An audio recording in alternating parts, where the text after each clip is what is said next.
Hello everyone, welcome back to my YouTube channel Wangshan and emotions. I hope आप सब अच्छे हो। अच्छे नहीं हो तो हो जाओ यार। चलिए तो फिर आज के पार्ट को स्टार्ट करते हैं, बट उससे पहले गाइस आप लोग मेरे वीडियो को लाइक नहीं करते हो। आज का टारगेट रखते हैं 500 लाइक्स। प्लीज़ कर देना, please please please please please please. चलो फिर आज के पार्ट को स्टार्ट करते हैं। विंग और वांगजी अपने बेड पर बैठे हुए थे। विंग की आंखों से आंसू निकल रहे थे तो वांगजी ने उसे हक कर लिया। उसे कंसोल करते हुए कहा, तुम रो मत, मैं तुम्हारे साथ कल चलूँगा और उस बच्चे को यहाँ लेकर आऊँगा। विंग उससे दूर हुआ और कहा, तुम्हें कोई परेशानी नहीं है उससे?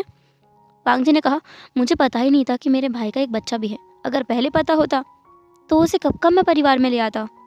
वो तो मेरे लिए एक तोहफा जैसा हो गया। हमारी फैमिली में वैसे भी कोई बच्चा नहीं है, एक बच्चा तो होना चाहिए ना। विंग तो समझ नहीं पा रहा था कि अब वो क्या रिएक्ट करे। उसने कहा, मुझे नहाने जाना है, मेरा मतलब मुझे शावर लेना है। विंग जो कि वहाँ से उठ गया और जा करके उसने ड्रॉअर से कुछ कपड़े निकाले और बाथरूम में भाग गया। वांगजी पीछे से मुस्कुरा रहा था। उसे अच्छा लगा विंग का ऐसे शर्मा के भाग जाना। फिर भी वांगजी सोच रहा था कि उसे इस बारे में और तहकीकात करनी पड़ेगी। क्या करिए लूसी और उसके भाई के बीच का क्या चक्कर है। ये मामला उतना सिंपल लगता नहीं जितना है। उसका भाई ऐसी किसी लड़की के प्यार में नहीं पड़ सकता, इतनी आसानी से तो बिल्कुल नहीं। और अगर कोई लड़की उसके भाई को छोड़कर चली जाए तो क्या वो इतना डिप्रेशन में जा सकता है? उसे ये भी नहीं लगता, कुछ तो गड़बड़ है। वांगजी यही सब सोच रहा था। इतने में विंग भी निकल के आ गया। विंग जो कि अच्छे से कपड़े पहनकर बाहर आया था, उसने कहा, तुम भी जा कर के फ्रेश हो जाओ। वांगजी ने बस नोट किया। विंग जो कि अब ड्रेसिंग टेबल के पास गया, वहाँ जाकर अपने बालों को वो सुखाने लगा। उसके बाल गीले थे, थोड़े से लॉन्ग थे, दिखने में वो बहुत क्यूट दिख रहा था और उसकी स्किन एकदम शाइन कर रही थी। वांगजी बाथरूम में जाने से पहले विंग को थोड़ी देर घूरता है, फिर जल्दी से भाग गया क्योंकि वो सच में हॉट फील करने लगा था। उसे क्रेविंग हो रही थी विंग की स्किन पर अपने लिप्स को रख देने की, लेकिन वो ऐसा कर नहीं सकता, तो वो रूम में भाग गया। मेरा मतलब बाथरूम में भाग गया। अच्छे से शावर लेने के बाद में वो बाहर आया। उसने देखा कि विंग सोफे पर बैठा है और मोबाइल में कुछ देख रहा है। तो वांगजी ने पूछा, क्या कर रहे हो? विंग ने कहा, तुम और वो आगे कुछ बोल ही नहीं पाया क्योंकि वांगजी की मस्कुलर बॉडी उसे दिखाई दे रही थी। वांगजी ऐसा परवट इंसान एक टॉवल में निकल के बाहर आ गया था। विंग की तो जैसे सांसें ही थम गई थी। उसे समझ ही नहीं आ रहा कि वो क्या बोले। विंग अपना मुंह तो खोल रहा था लेकिन उसके गले से कोई आवाज़ नहीं निकल रही थी क्योंकि इतना मस्कुलर इंसान वो अपने सामने देख रहा है और जो कि उसका हस्बैंड है, तो उसके मन में फीलिंग्स तो आएंगी ना। कुछ भी हो, है तो वो उसका हस्बैंड ही ना, ज़बरदस्ती का ही सही। वांगजी ने एक शाय किया क्योंकि उसे भी समझ आ रहा है कि विंग कहाँ देख रहा है। तो वांगजी धीरे धीरे से विंग के पास गया। विंग जो कि सोफे से ही पीछे हटते जा रहा था, अपने हाथों को पीछे टेक लगाकर वो पीछे हट रहा था। वांगजी उसके पास आ रहा था। एक टाइम ऐसा आया कि विंग सोफे पर पूरा लीन हो गया और वांगजी उसके पूरे तरीके से ऊपर था। उनके बीच में थोड़ा सा डिस्टेंस था। विंग जो कि अभी भी वांगजी के चेस्ट को घूरे जा रहा था और उसका गला जैसे सूख रहा था। वो अपने गले में कुछ अलग ही महसूस कर रहा था। इसके साथ साथ उसके ईयर्स और उसके चिक्स दोनों रेड हो गए थे। वांगजी ने धीरे से कहा, तुम चाहो तो मुझे टच करके भी देख सकते हो। विंग जिसे समझ नहीं आया कुछ, उसने कहा, हाँ क्या? उसे कुछ समझ ही नहीं आया तो उसने कन्फ्यूजन में वांगजी के चेहरे की तरफ देखा। वांगजी जिसने विंग के हाथ को पकड़ा, उसे धीरे से अपनी चेस्ट पर रख के वहाँ घुमाने लगा। विंग ने जैसे ही वांगजी की उस कोल्ड बॉडी को अपने हाथों से महसूस किया, वो चौंक गया। उसने कहा, ये तुम क्या कर रहे हो? ये मुझसे दूर रहो, बिल्कुल दूर रहो, एकदम दूर।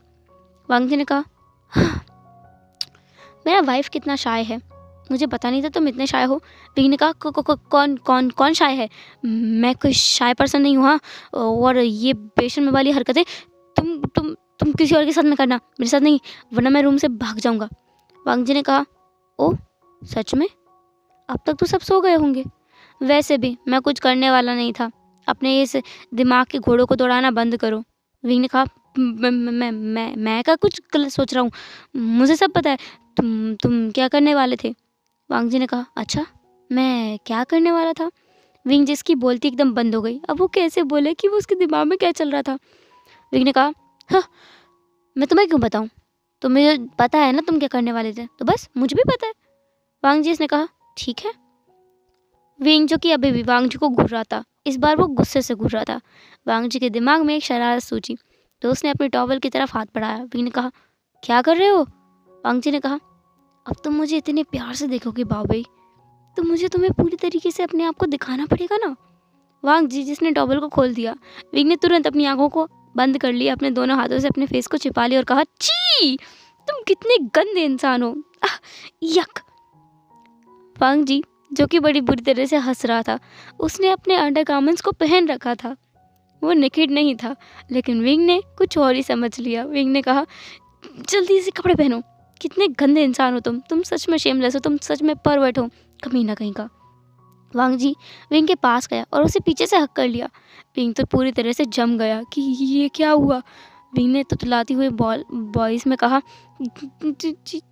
देखो मैं कह दे रहा हूँ, मुझे मुझे मुझे जाने दो। हाँ, मैं तुमसे कह देता हूँ।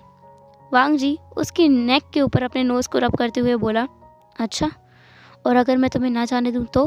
विंग ने कहा, मैं तुम्हारा सर फोड़ दूंगा, तुम्हारी नाक तोड़ दूंगा, तुम्हारे दांत तोड़ दूंगा, तुम चलने लायक। लेकिन इससे आगे वो कुछ बोल ही नहीं पाया। उसे महसूस हुआ वांग जी उसके नेक को किस कर रहा है, वेट किसेस कर रहा है, और इसमें विंग पता नहीं क्यों पिघलता जा रहा है। विंग को भी समझ नहीं आया कि कब वो वांग जी की चेस्ट पर पूरी तरह से लीन हो गया।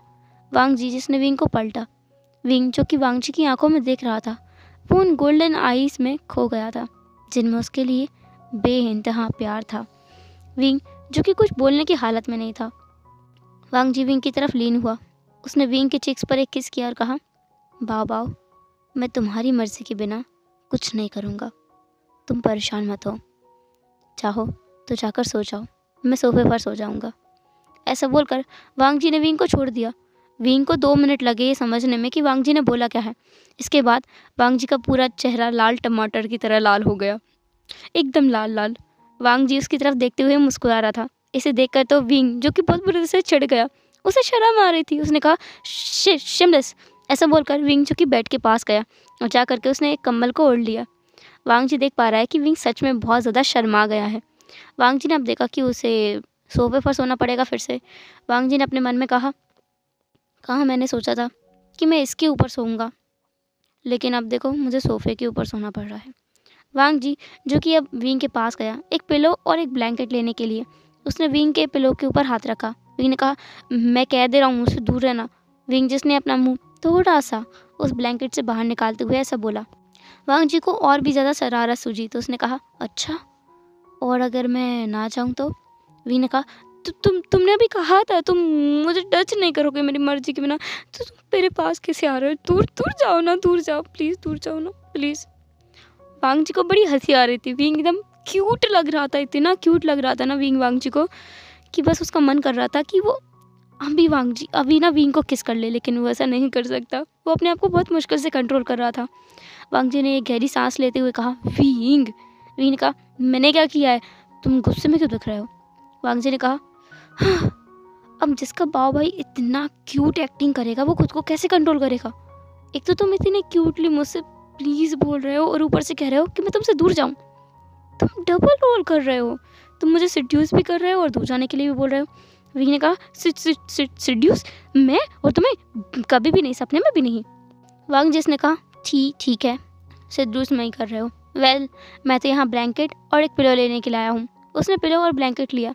वो जा रहा था लेकिन वो वहीं बेड साइड टेबल से टकरा गया और कुछ सामान नीचे गिर गया। विंग ने कहा, तुम ठीक तो हो ना? वांग जी जिसे अच्छा लगा कि विंग उसके बारे में पूछ रहा था, उसने कहा, हाँ मैं ठीक हूँ। वेल, तुमने पूछा तो मैं और ठीक हो गया हूँ। वांग जी विंग के साथ फ्लर्ट कर रहा था। विंग ने कहा, बोरिंग। देन उसकी नज़र बेड साइड टेबल पर गई। विंग जिसका चेहरा धीरे धीरे पीला पड़ रहा था, फिर बाद में गुलाबी और फिर डीप रेड, एंड देन उसके ईयर्स, नेक, चिक्स सब रेड होने के बाद में उसने चेहरा मोड़ लिया। उसने कहा, फेंशिंग। उसने एक डीप ब्रेथ लिया। उसे बहुत गुस्सा आ रहा था इस फेंशिंग के बच्चे के ऊपर। वांग जी ने देखा कि विंग ने ऐसा क्या देख लिया है जिसकी वजह से उसका पूरा चेहरा रेड हो गया। उसने भी वहाँ देखा और उसे देखने के बाद तो वांग जी का पारा ही चढ़ गया। वो गुस्से में तमतमा रहा था फेंशिंग के ऊपर। वहाँ पर उसने हार्ट शेप में बहुत सारे कॉन्डम्स के पैकेट रखे थे और बीच में ल्यूब की बोतल। वांग जी बहुत बुरी तरह से गुस्से में आ गया था कि फेंशिंग का बच्चा कभी सुधर नहीं सकता, लेकिन वो उसके दिमाग में एक ख्याल आया। उसने विंग की तरफ देखा और कहा, भाव भाव, अगर तुम चाहो तो। विंग ने कहा, सोचना भी मत, जाओ अपनी जगह पे सो जाओ और इस कचरे को उठाकर डस्टबिन में डाल दो। वांग जी ने कहा, आह, तुमने तो मेरे एक बार में दिल तोड़ दिया है। वेल, ये कचरा नहीं है, ये हमारे काम आएगा जब तुम और मैं बेड पर एक साथ।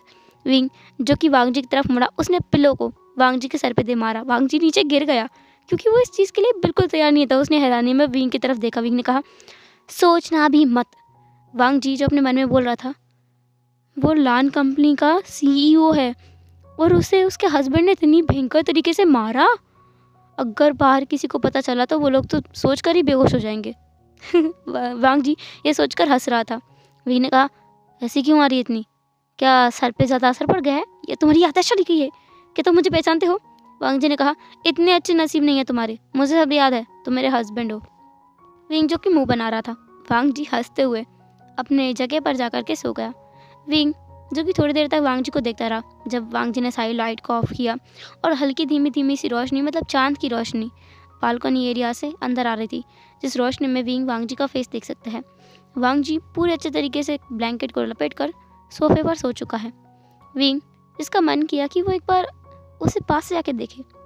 ऐसा नहीं है कि विंग को वांग जी पसंद नहीं है, क्योंकि उसे पता है शादी से उसे एक ना एक दिन करनी ही थी और शादी उसकी फैमिली की मर्जी से ही होती और उसे करनी पड़ती और वो भी फोर्स होती।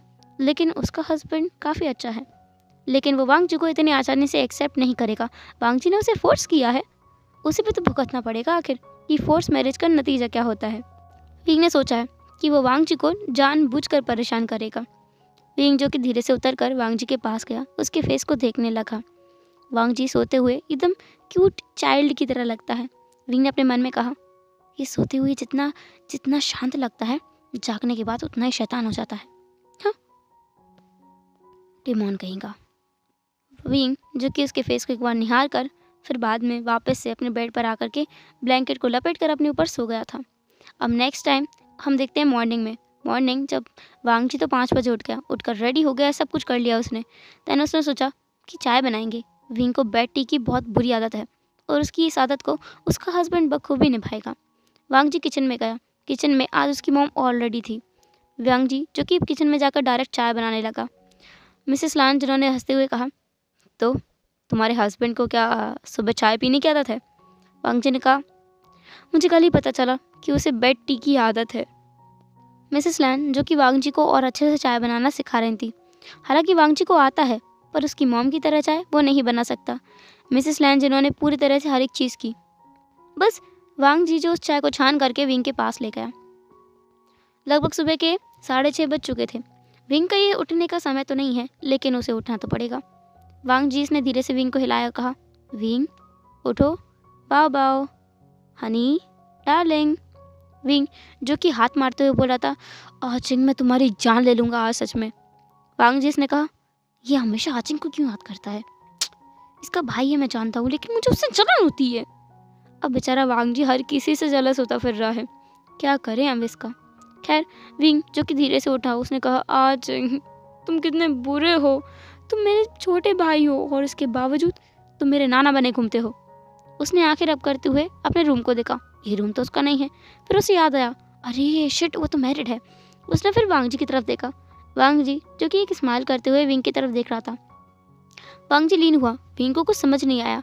वो एक्शन इतना सडन था कि विंग बस अपनी जगह पर जम गया। वांग जी उसकी तरफ लीन हुआ, उसके फोrehead पर किस किया और कहा, गुड मॉर्निंग। विंग ने भी कहा, गुड मॉर्निंग। वांग जी जिसने टी को विंग के हाथ में रखा और कहा, तुम्हारी चाय, बेड टी। विंग ने बस अपना सर हाँ में हिला दिया। वांग जी ने कहा, फ्रेश होकर के बाहर आ जाना, ब्रेकफास्ट रेडी है। हम लोग 7 बजे तक ब्रेकफास्ट कर लेते हैं, सब लोग तुम्हारा इंतजार कर रहे होंगे। वांग जी ऐसा बोलकर वहाँ से निकल गया, एक छोटी सी स्माइल के साथ। विंग जी से समझ नहीं आया कि ये क्या हुआ, लेकिन जैसे ही उसे समझ आया कि उसके हस्बैंड ने उसे जगाया है, उसके फोrehead पर किस किया और उसके लिए चाय बना के लेके आया है। विंग जो कि फूले नहीं समा रहा था, उसने चाय को पहले उस चाय को पिया। इसके बाद में वो नाचते नाचते बाथरूम में गया और नाचते नाचते ही उसने बात लिया, नाचते नाचते ही कपड़े पहने। उसने कहा, ओह माय गॉड, मैं कितना लकी हूँ, मुझे कितना अच्छा हस्बैंड मिला है। मैंने तो कभी सोचा ही नहीं था, सपने में भी, कि मेरा हस्बैंड इतना अच्छा भी हो सकता है। लेकिन मैं अभी भी उसे परेशान करूँगा। मज़ा आएगा। सिचनका से आज कुछ और डंडे लगाऊंगा और उसे डांट पड़वाऊंगा। बड़ा मज़ा आएगा। विंग जो कि बहुत बुरी सिचुएशंस देख चुका है हस्बैंड एंड वाइफ के बीच की, तो उसे कभी लगा ही नहीं था कि कोई इतना सुंदर रिश्ता भी हो सकता है। उसे वांग जी के ऊपर ट्रस्ट इशू है। उसे ट्रस्ट करने में बहुत परेशानी हो रही है क्योंकि उसके आसपास की शादियाँ बहुत बेकार रही हैं। उसने सिचनका का प्यार देखा है, जिसने लूसी ने उसे धोखा दे दिया था, तो उसे प्यार पर उतना भरोसा नहीं है, रिलेशनशिप्स पर उतना भरोसा नहीं है, शादियों पर तो बिल्कुल भी नहीं। लेकिन वो ट्राई करेगा वांग जी के लिए, सिर्फ और सिर्फ उसके बिलव्ड हस्बैंड के लिए। खैर विंग जो कि अच्छे से रेडी हुआ, फिर उसने खुद को शांत किया। उसने कहा, विंग तुम ऐसा नहीं कर सकते, तुम्हें शांत रहना होगा, बिल्कुल शांत। तुम्हें वांग जी को ये नहीं दिखाना है कि तुम सच में उसे पसंद करने लगे हो। ये बम तो हम उसके ऊपर एक दिन फोड़ेंगे। विंग जो कि अब बिल्कुल शांत से, बिल्कुल अपने फेस पर एकदम स्टिफ एक्सप्रेशन लेकर, जैसे वांग जी ऑफिस में रखता है वैसे एक्सप्रेशन लेकर डाइनिंग टेबल पर आया। सिचन ने पूछा, तुझी क्या हुआ तुम्हें? विंग ने कहा, कुछ नहीं गगा, क्या बताऊं मैं, कल रात मेरी बहुत बुरी गई। सिचन ने पूछा, क्या हुआ? वांग जी जो कि बस हैरानी में विंग को देख रहा था कि अब ये क्या क्या बकवास करने वाला है, ये पक्का कुछ उल्टा पुल्टा बोलेगा। वांग जी ने धीरे से विंग के हाथ को पकड़ा और कहा, विंग, उसने बहुत विस्पर करते हुए कहा था, लेकिन सिचन ने सुन लिया। उन्होंने कहा, धमका रहे हो तुम उसे? तुसी इधर आउट कर। सिचन जिन्होंने अपने साइड की टेबल से फेंसिंग को हटा दिया, फेंसिंग विंग की टेबल पर, विंग फेंसिंग की टेबल पर आकर बैठ गया। सिचन ने पूछा, क्या किया ये कल रात इसने? विंग ने कहा, कल रात ना ये मेरे पास आया और ना ये मुझसे बोल रहा था कि मैं इसका हस्बैंड हूँ तो ये कुछ भी कर सकता है, इसका बस चले तो ये मुझे मारेगा भी। आपके तुझी को ये पीटने की बात कर रहा था। ये कितना खड़ूस है ना। विंग जो कि ये सारी बातें मंडग्रंथ बातें बना रहा था, कहानियाँ बोल रहा था। सिचन को भी समझ आ रहा है क्योंकि नीचे से विंग जिसने धीरे से सर्कल ड्रॉ किया सिचन के हाथ पर, जिसका मतलब था कि वो सच में ऐसा नहीं बोल रहा है। सिचन जो समझ गए, लेकिन उन्होंने अपने फेस पर वो मुस्कान नहीं आने दी। वो भी अपने भाई को थोड़ा सा बुली करना चाहता है। उसने कहा, वांग जी तुमने इतना सब कुछ किया विंग के साथ? विंग, और क्या किया इसने? विंग ने कहा, गग्गा इसने मुझे फिर से फ्लोर पर सुला दिया और मुझे ब्लैंकेट भी नहीं दिया। मैं पूरी ठंड में काँप रहा था ऐसे, और बताया मुझे सर्दी भी लग गई है। देखो मैं तो सुसुरा रहा हूँ, आपके भाई को समझाओ ना गग्गा, इसने मेरे साथ बिल्कुल भी अच्छा नहीं किया। वांग जी सोच रहा था कि उसने ये सब कुछ कब किया। उल्टा विंग था जो उसे बुली कर रहा था।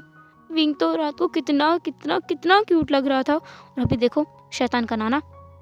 वांग जी ने कहा, हाँ किस मुसीबत से पाला पड़ गया। एक पल को ये क्यूट लगता है और दूसरी पल को डिमांड लगता है। मैं क्या करूँ इसका, मैं तो फंस गया। वांग जी अपने मन में बोल रहा था। विंग जिसने कहा, गगा अभी भी नहीं मुझे गालियाँ दे रहा होगा पक्का, देखो देखो देखो इसको देखो। वांग जी ने कहा, क्या मैं तुम्हें गालियाँ क्यों दूंगा? विंग ने कहा, देखा गगा ये हकला आ रहा है, इसका मतलब ये पक्का ऐसा कर रहा था। सिचन ने कहा, वांग जी आप तुम विंग से हमेशा के लिए दूर रहोगे, मैं और विंग जा रहे हैं यहाँ से, हम इस घर को छोड़ के जा रहे हैं।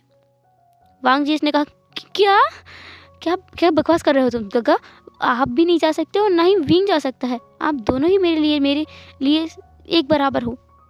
विंग जिससे मैं प्यार करता हूँ और आप मेरे परिवार हो, आप दोनों कहीं नहीं जा सकते। फेंशिंग ने कहा, नहीं गगा मैं भी जा रहा हूँ, मैं भी ब्रदर इन लॉ और सिचन गगा के साथ जाऊँगा। मिसेस लान ने कहा, वैसे मैं और तुम्हारे डैड भी जाने का सोच रहे हैं, तुम्हारे अंकल भी जाएंगे, बस तुम्हें छोड़कर। वांग जी ने कहा, आप पूरी फैमिली जा रहे हो और मुझे यहाँ छोड़ रहे हो, इस घर को छोड़कर जा रहे हो। मिसेस लान ने कहा, घर को छोड़कर? किसने कहा घर को छोड़कर जा रहे हैं? वांग जी ने कहा, अभी तो कहा ना आप सबने। वांग जी जो कि इतना बड़ा हो चुका है ना 25 ईयर्स का, लेकिन वो बच्चों की तरह है। उसके इमोशंस उसकी फैमिली के सामने बाहर आते हैं, फूट फूट कर बाहर आते हैं, तो उसकी आंखों में थोड़ा सा आंसू की परत आ गई थी। अगर वो कुछ देर और ये मजाक चलता रहा तो वांग जी रोने लगेगा। मिसेस लान जिन्होंने हंसते हुए कहा, वांग जी तुम अभी भी बच्चे हो, हम सब मजाक कर रहे हैं, कोई कहीं नहीं जा रहा है और विंग बस मजाक कर रहा है, हमें पता है कि तुमने ऐसा कुछ नहीं किया है। वांग जी जिसने विंग की तरफ देखा, विंग जो कि जोर जोर से हंसने लगा, फेंशिंग भी हंसने लगा और वो दोनों एक दूसरे को ताली मार रहे थे, एक हाई फाई दे रहे थे, बोल रहे थे, दैट्स द स्पिरिट। कहा था ना ब्रदर इन लॉ, गगा डर जाएंगे, तो वांग जी को समझ आया कि ये सारा प्लान इस फैंशिंग के बच्चे का था। वांग जी ने कहा, फैंशिंग के बच्चे, आज मैं सच में 10 जिंदा नहीं छोड़ूंगा। वांग जी अपनी टेबल से खड़ा हो गया और फैंशिंग जो खुद भी खड़ा हुआ उसने कहा, गगा सोच लो, मेरे पास और भी कुछ है जो मैं यहाँ बोल सकता हूँ। वांग जी ने कहा, ऐसा कौन सी बात है? फैंशिंग वांग जी के ईयर्स के बिल्कुल पास आया और कहा, मैं ये बता दूंगा सबको कि आपके रूम में कितने सारे कॉन्डम्स रखे हैं। क्या लगता है आपको वो सारे कॉन्डम्स मुझे कहाँ से मिले थे? वांग जी जो कि स्पीचलेस था कि ये उसका शैतान भाई उसकी रूम में आकर उसकी रूम की तलाशी लेता फिरता है। वो किसी को भी अपने रूम में नहीं आने देता, बस इस बदमाश के अलावा। वांग जी जो कि अपनी जगह पर खड़ा रह गया था, विंग को बड़ी क्यूरियोसिटी हो रही थी। उसने कहा, फैंशिंग क्या बात है ऐसी जिसने वांग जी को भी स्टिफ कर दिया, मुझे भी बताओ ना। वांग जी ने कहा, नहीं वो नहीं बताएगा। फैंशिंग ने कहा, ब्रदर इन लो, बात ऐसी है ना कि गगा के रूम वांग जी जिसने फैंशिंग के माउथ को अपने हाथ से कवर कर दिया था। फैंशिंग बस किए जा रहा था, उसे कुछ बोलने ही नहीं दिया जा रहा था। री ने कहा, हाँ बोरिंग, वैसे भी मुझे नहीं जानना है इस खड़ूस के बारे में कुछ भी, अकड़ू कहीं का। वांग जी जिसे अच्छा नहीं लगा विंग की ये बातें, फिर भी उसने कहा, जो भी है तुम आज रेडी हो जाना, हमें तुम्हारे घर जाना है। विंग इस बात से एक्साइटेड हो गया। उसने कहा, सच में क्या हम घर जाने वाले हैं? विंग जो कि उठकर वांग जी के पास आया, उसने कहा, सच में हम घर जाएंगे ना? वांग जी ने कहा, घर जाएंगे। फैंशिंग फिर अपने आप ही अपनी जगह पर आकर बैठ गया। विंग अब वांग जी के पास बैठ गया था और मिसेस लैन ने अब कहा, बस बहुत हो गई बातें, अब सब लोग खाना खाते हैं, ब्रेकफास्ट के टाइम नो टॉकिंग, ठीक है? सब ने हाँ में सिर हिला दिया। बस ये रूल विंग और फैंशिंग दोनों फॉलो नहीं कर रहे थे। वो लोग खाते हुए भी बातें कर रहे थे। उनका ब्रेकफास्ट हो जाने के बाद में विंग जो कि रेडी होने के लिए गया, तो वांग जी से बाकी लोगों ने पूछा कि वो लोग जा क्यों रहे हैं वहाँ। वांग जी ने कहा कि विंग को उसके ब्रदर की याद आ रही है, तो वो इसलिए वहाँ जा रहे हैं। विंग जो कि तुरंत ही रेडी होकर आ गया, उसने कहा, आई एम रेडी, चलो। वांग जी ने उसके उस रेड टी शर्ट को पीछे से पकड़ा। विंग ने कहा, ये क्या बदतमीजी है? वांग जी ने कहा, ये कौन से कपड़े पहने हैं तुमने? विंग जिसने एक ग्रे कलर का हल्का सा ट्राउज़र पहना था जो कि उसके लेग से थोड़ा ऊपर था, मतलब जैसे हम कैफरी पहनते हैं वैसे, एंड देन एक टॉप था जो कि एक टी शर्ट था जो कि हाफ स्लीव था, और ठंड के मौसम में विंग ऐसे कपड़े पहनकर बाहर जा रहा था। वांग जी ने कहा, कुछ ढंग का पहन के आ रहे हो तो हम जाते हैं, नहीं तो रहने दो। विंग ने कहा, पर ढंग का मेरे पास तो कुछ और ढंग का नहीं है। वांग जी जिसने विंग के हाथ को पकड़ा और कहा, हाँ, मैं क्या करूं तुम्हारा? विंग जिसने कहा, क्या कहा तुमने? वांग जी ने कहा, मैं क्या बोल सकता हूँ मेरे वाइफी के सामने? विंग ने कहा, वाइफी? मैं तुम्हारा हस्बैंड हूँ, वाइफी नहीं। वांग जी ने कहा, ओह तो फाइनली तुमने मान लिया कि तुम मेरे हस्बैंड हो। विंग जो कि अब स्पीचलेस था कि वो क्या बोले अब उसने तो एक्सेप्ट कर लिया है। उसने एक्सेप्ट तो बहुत पहले ही कर लिया था, लेकिन बोल अब दिया। वांग जी विंग को रूम में लेकर आया और अपना एक लंबा चौड़ा सा जैकेट निकाला। उस जैकेट को उसने उसे पहनाया और उसमें जो कैप था उसे भी विंग के ऊपर लगा दिया। वो पूरा का पूरा जैकेट ब्लैक कलर में था और अंदर से वाइट कलर का रुआ निकल रहा था, जिससे वो पूरा पांडा लग रहा था। विंग पूरा का पूरा वाइट पांडा लग रहा था उस ब्लैक अटायर के उस जैकेट में, क्योंकि उसने विंग को पूरा ढक दिया था। वांग जी विंग से हाइट में काफ़ी बड़ा है और इसलिए विंग जो कि उससे छोटा है, तो वो काफ़ी तरीके से उसमें ढक गया था। विंग ने कहा, ये क्या है? इसको कि देखो तो, हाथ तो देखो मेरे पूरे ढक गए हैं। वांग जी ने उसकी जो स्लीव्स हैं उनको थोड़ा सा ऊपर चढ़ा दिया और कहा, अब ठीक है। विंग ने कहा, मैं सच में इसमें भालू लग रहा हूँ। वांग जी ने कहा, भालू नहीं लग रहे हो, तुम एक क्यूट पांडा लग रहे हो। विंग ने कहा, हाँ मैं पांडा नहीं हूँ। विंग को वांग जी पकड़ के बाहर लेकर आया। सचिन ने उसे देखा और कहा, तुझी तुम तो बिल्कुल एक क्यूट पांडा लग रहे हो। विंग ने कहा, गा मैं कोई पांडा नहीं हूँ, मैं पांडा लग रहा हूँ। विंग जो कि चिढ़ रहा था। फैंशिंग जो कि अभी अपने कॉलेज के लिए निकलने वाला था, उसने कहा, oh my God brother in law, आप तो किसी पांडा की तरह लग रहे हो। विंग जो कि और भी ज़्यादा चिढ़ गया। उसने कहा, फैंशिंग के बच्चे, मैं तुम्हारी जान ले लूँगा अगर तुमने एक बार और ऐसा कुछ भी कहा तो। मिस्टर लैन और लानग्रेन दोनों भी अभी अपने ऑफिस के लिए निकलने वाले थे। उन्होंने भी विंग को देखा। मिस्टर लैन ने कहा, विंग तुम तो किसी पांडा से कम नहीं लग रहे हो। लानग्रेन ने भी एग्री किया। विंग जो कि अब फ्रस्ट्रेटेड हो चुका था। वांग जी को तो बड़ा मज़ा आ रहा था, उसे बड़ी हंसी आ रही थी। वो मुस्कुरा रहा था अपनी बत्ती से दिखाकर। विंग ने कहा, तुम्हारे 32 के 32 दांत तोड़ूंगा मैं, अपने मुंह बंद रखो। वांग जी बिल्कुल चुप हो गया, उसने हंसना बंद कर दिया, उसकी हंसी गायब हो गई। लेकिन तभी मिसेस लान आई, उन्होंने विंग को देखा और कहा, oh my God baby boy, तुम सच में एक पांडा लग रहे हो, बहुत cute and pretty Panda. Wing जो कि बहुत बुरी तरह से चिढ़ गया था, उसने चिल्लाते हुए कहा, मैं पांडा नहीं हूँ। और अब फैंशिंग जैसे समझ आया कि विंग चिढ़ रहा है, वांग जी जो कि जोर जोर से हंसने लगा। वांग जी इतनी जोर से नहीं हंसता है, लेकिन विंग की इतनी क्यूट हरकत देखकर उससे रहा नहीं गया, तो वो जोर जोर से हंसने लगा। उसने कहा, विंग, सब लोग बस तुम्हें एडमायर कर रहे हैं सबको तुम क्यूट लग रहे हो, इसलिए बोल रहे हैं वो। विंग ने कहा, मुझे नहीं लगना कोई क्यूट व्यूट, अगर तुमने एक बार और मुझे पांडा कहा ना तो मैं इस जैकेट को निकाल के फेंक दूंगा। मिसेस लान ने कहा, ठीक है, तुम पांडा नहीं लग रहे हो, तुम तो एक भालू लग रहे हो। वांग जी जो और जोर से हंसने लगा। विंग, उसका तो पूरा का पूरा चेहरा लाल हो गया कि ये क्या है। उसे एम्बेरस्ड फील हो रहा था अपने ऊपर कि ये सब क्या हो रहा है उसके साथ में। उसकी फैमिली में ऐसा कभी कुछ नहीं हुआ उसके साथ, उसकी फैमिली तो उसे रंग से देखती तक नहीं है, और अभी देखो सबका अटेंशन उसके ऊपर है। हेलो एवरीवन, तो कैसे रहा आज का पार्ट, जो भी हो जो सभी कमेंट जरूर करना। एंड कल फाइनली हम देखेंगे कि विंग जा रहा है अपने घर पर और वहाँ पर क्या धमाल होता है, तो जानेंगे नेक्स्ट एपिसोड में। और याद रखना आज का टारगेट है 500 लाइक्स।